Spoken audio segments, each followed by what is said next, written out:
to do it in a layman's term, we say that a psychotest follows a standard that is universal. Now, when a particular school tries to take the test or a particular school employs psychological testing, we would like to see consistency of results for our kids in terms of whether they are at par with pupils on different countries with a specific age level and grade level. O niyo, but pasabot, atong eskwelahan nag-employ ng psychotest para atong makita unsa ang ilahang capacity, pariha ba sila sa i-expect sa capacity sa entire world. So IQ is mental age over chronological age. Unsa ba yung pasabot ana?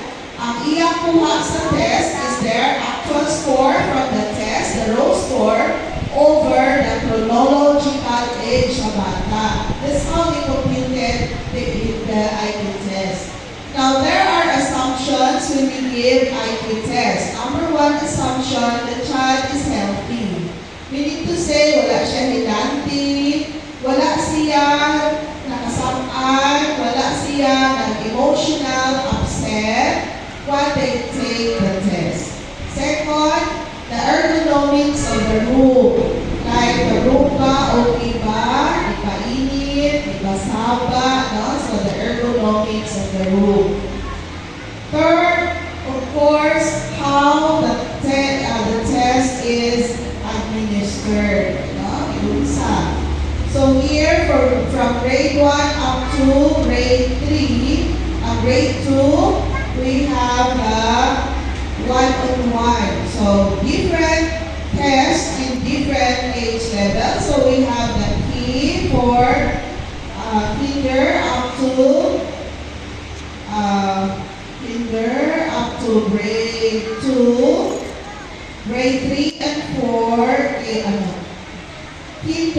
preschool kinder is K, and then BC for grade 1 and 2, and then CD for grade 3 and 4, and EF for grade 5 and 6. So, different types of tests. So, ako giingon na atay mga kinahanglan i-comply dito. Sa ato pa, affected din yung result ng test kung hindi yun na-comply. For example, if the child is hungry, or the child is not feeling well, nagihilantan siya, or nabad yung ulo, or if the child is upset, kasi may nangyari sa bahay, or sa classroom, no? Yun siya, wala kaming control. So, why do I tell that to you? Because this test should not be a fixed matter for the kids. Ayaw nila nga akong anak below average. Diba? Lain kayo paminawod. Diba? You get that? Kaya dakang rason na lumubo siya anak na time. Wala na kayo balo. Bilang naman na sa amuang.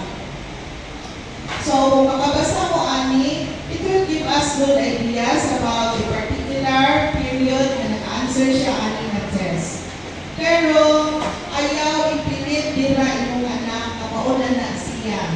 Because IQ can be improved if the environment is also well and the child is also being reinforced positively.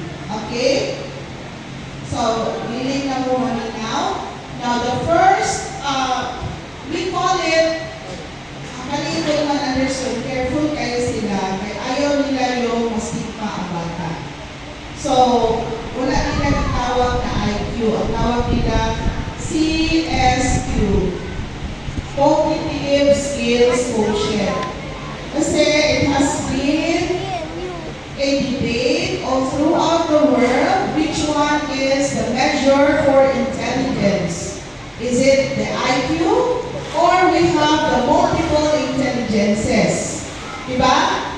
Hindi lang IQ, napay EQ, napay other skills like dancing, sports, o na nakaroon ang uso. So, IQ is just one of the many facets of intelligences for our kids. May siyang sayaw, it should have been given scores. Okay, may siya mo play ng basketball or artist siya, that's part of multiple intelligences. Ang Gardner, no? Siya ang author sa multiple intelligences. So, sa unang panahon, kanina yun, IQ yun. But this time, we have the EQ, intelligence to emotional quotient, o kasi IQ. Pero, ang mga pulis karon ipatake na, dito sa Samad or entire Philippines, ang pag-o criminology, yung mga school na open criminology, they would ask a psychologist to administer a test.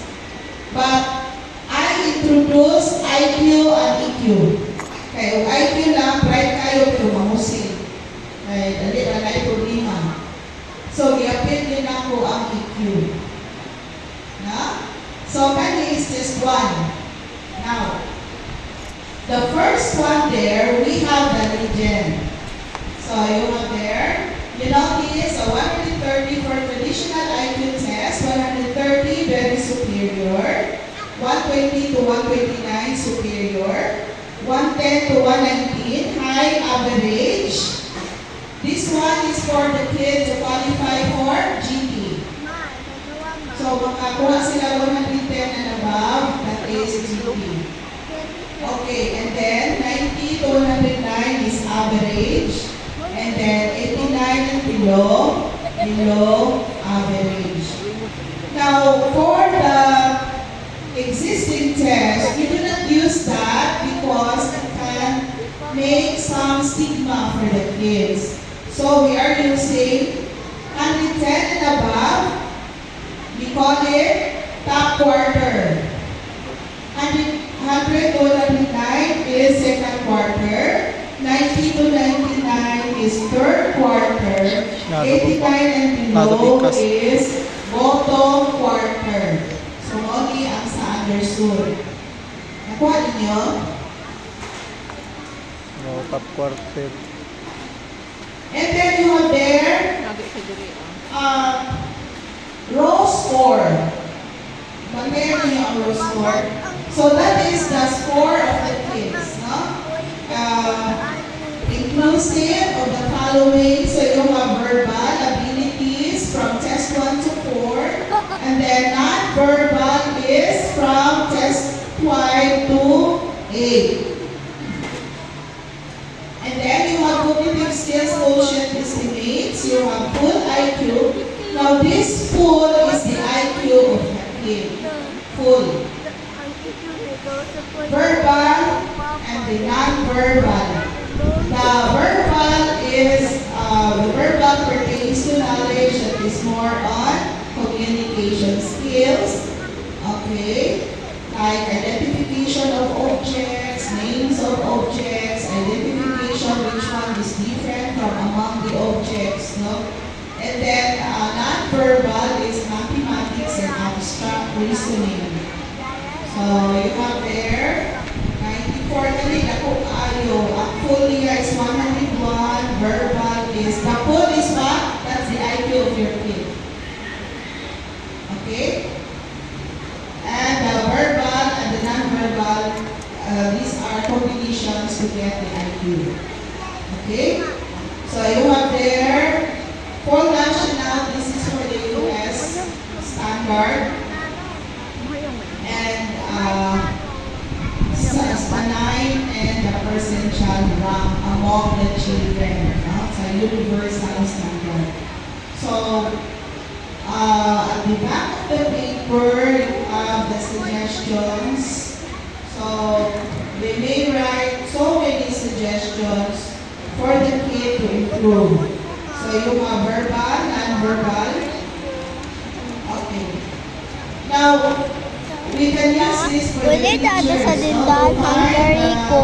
potential knowledge of Tugon the ko, pwede child. dada. Ever the child Asa is ka? not yet Pwede na participating mga to well sa in the dindahan, school. hungary So, ko. the teacher Hungary? can Oh. understand more Wala si kuya. the abilities